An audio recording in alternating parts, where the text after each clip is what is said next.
regrouper les constantes érythrocytaires chez le nouveau-né en fonction de l'hémogramme et en fonction de l'âge. Donc, chez un nouveau-né de 1 à 3 jours, les globules rouges varient de 4 à 6 millions, avec un taux d'hémoglobine qui varie entre 14 et 22,5, et les réticulocytes de 10 à 70 000, avec un VGM entre 95 et 121. Et nous allons constater qu'au cours des 28 premiers jours, ces différentes valeurs constantes érythrocytaires vont connaître des modifications, avec par exemple le taux d'hémoglobine qui va baisser, passant de 14 à 10, et le VGM qui va passer de 95-121 à 85-123, avec le taux de réticulocytes aussi qui peut baisser.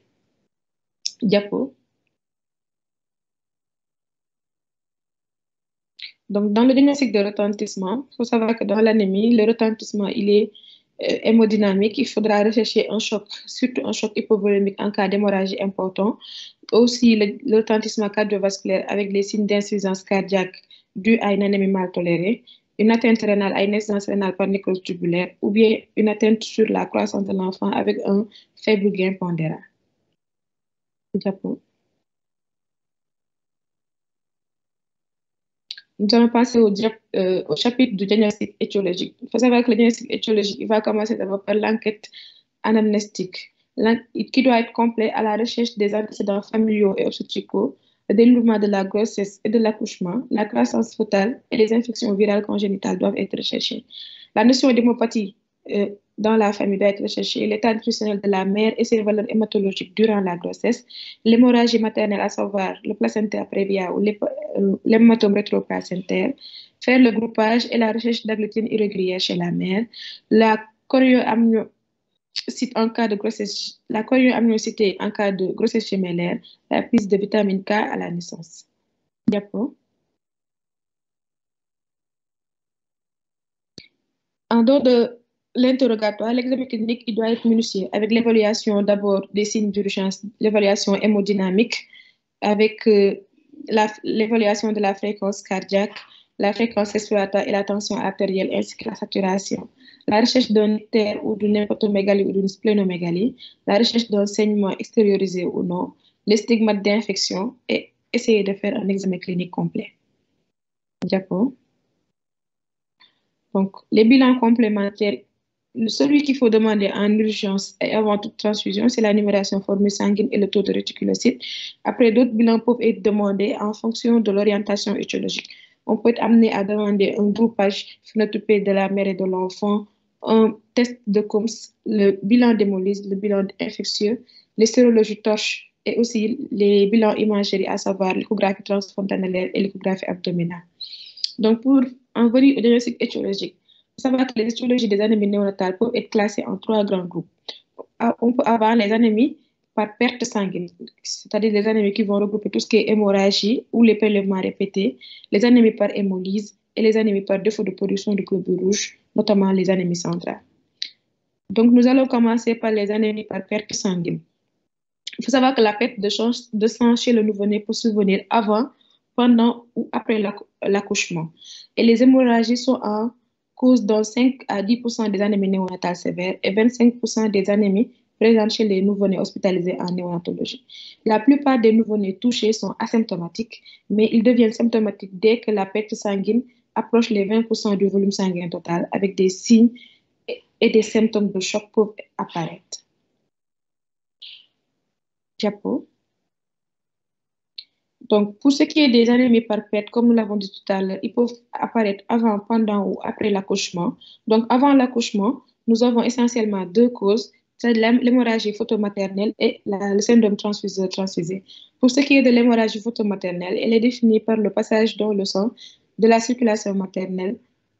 Il est défini par le passage de sang fœtal dans la circulation maternelle avant ou pendant l'accouchement.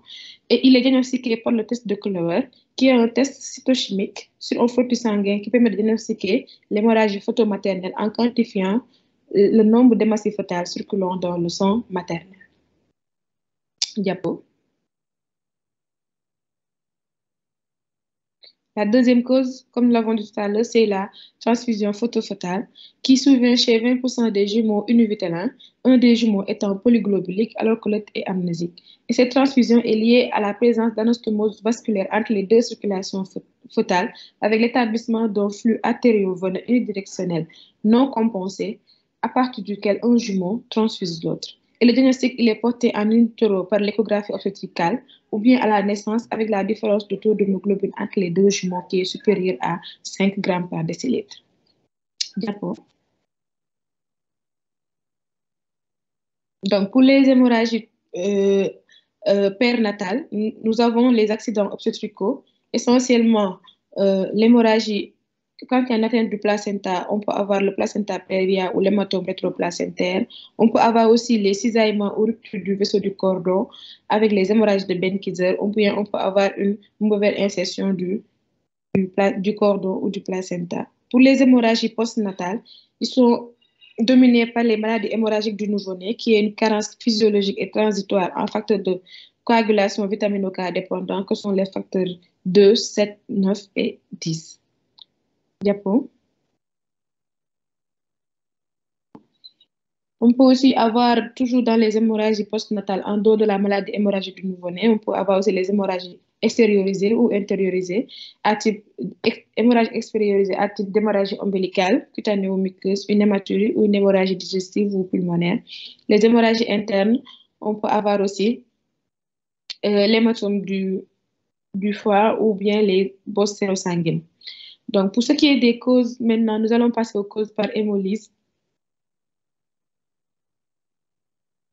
C'est bon, diapo, donc, pour les causes par hémolyse, il faut savoir que les signes d'hémolyse, c'est les signes d'abord cliniques avec la pâleur, l'ictère ou l'hépatosplénomégalie qu'il faudra rechercher. Et à la biologie, on aura des stigmates d'hémolyse avec l'hyperbilirubinémie, un taux de réticule qui est augmenté, et l'orientation étiologique selon le groupe sanguin de l'enfant et de la mère, le test de Coombs indirect et les RAI et le frottis sanguin. Diapo.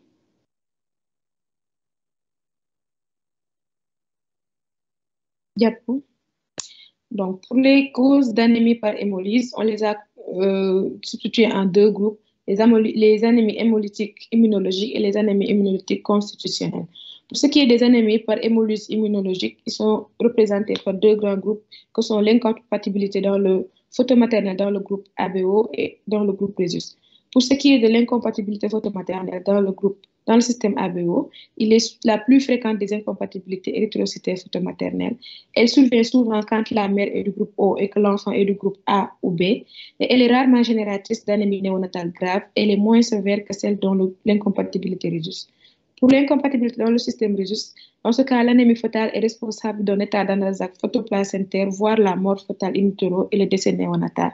Et on aura une hyperbilirubinémie qui est à l'origine d'une neurotoxicité avec risque d'encéphalopathie hyperbilirubinique et des risques neurosensoriels irréversibles. Diapo. Donc, pour ce qui est des anémies par anémie hémolytique constitutionnelle, on a les anémies corpusculaires qui peuvent être soit atteintes à la membrane, l'atteinte de l'hémoglobine ou bien une anomalie enzymatique. Quand il s'agit d'une anomalie membranaire, on peut retrouver en première position la sphérocytose héréditaire, qui est la plus fréquente des anomalies membranaires, avec l'ictère néonatal, qui est la manifestation clinique la plus constante. L'anémie est rarement présente à la naissance, elle apparaît vers le 5e jour de vie, et le taux d'hémoglobine est souvent inférieur à 8 grammes par décilitre avant la fin du premier mois de vie. Le diagnostic, il est fait par le test de résistance globulaire et par la présence de sphérocytes au frottis sanguin. On peut aussi avoir l'hélicocytose héréditaire qui est à transmission autosomique dominante. Le diagnostic est posé au niveau du frottis sanguin. Diapo.